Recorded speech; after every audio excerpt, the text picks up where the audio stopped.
Sizin çətin gününüzdə, ac qaldığınızda, üzüldüyünüzdə, şiddətə uğradığınızda, yanınızda olmayan, heç belə sizin tərəfə belə baxmayan insanlar sizin öz həyatınızı yaşamaq istədiyinizdə bir anda özlərində o haqqı bulurlar ki, sizə qarışsınlar.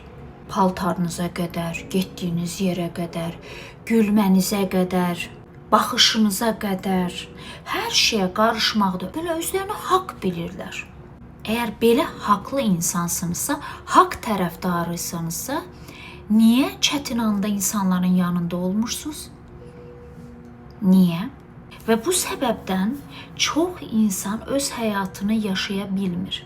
Həyatı yaşamaq ancaq gedib içki içmək, barlarda zaman keçirmək, gündə biri ilə görüşmək demək deyil. Öz həyatını yaşamaq, istədiyin kimi yaşayıb kimsənin təzyiqi altında qalmamaqdır. Öz ayaqların üstündə durmaqdır. İçdən gülə bilməkdir. İçdən yaşaya bilməkdir. Və sizlər azadlığı ancaq soyunmaq, içki, qumar, pis yola düşmək kimi algıladığınız sürəcə bizim vəziyyətimiz yaxşıya doğru getməyəcək. Mən bilirsiniz, həmişə öz həyatımdan misal gətirirəm, öz təcrübələrimdən. Başqalarının həyatına çox başımı salmağı sevmirəm. Mən boşandığımda güvəndiyim insanların bir çoxu mənə üz çevirdi. Üzümə deyə bilmədilər, amma davranışlarından. Mən insanların sözünə güvənməm, davranışlarına güvənərəm.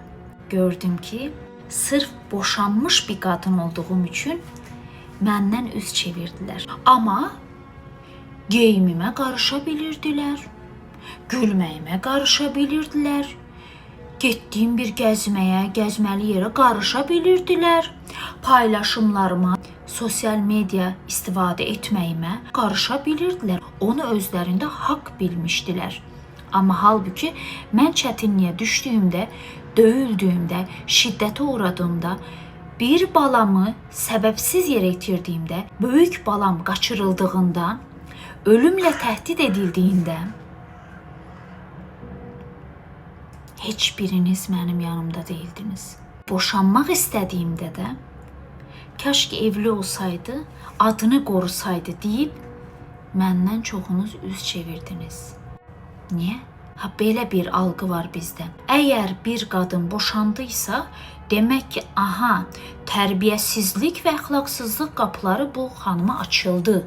Vəssalam, başqa yol yoxdur ya. Çünki qadını ancaq kişi qoruyur, əri qoruyur. Ərin yanında ölə də bilərsən, öldürürsə səni öl. Yetər ki, sən boşanma.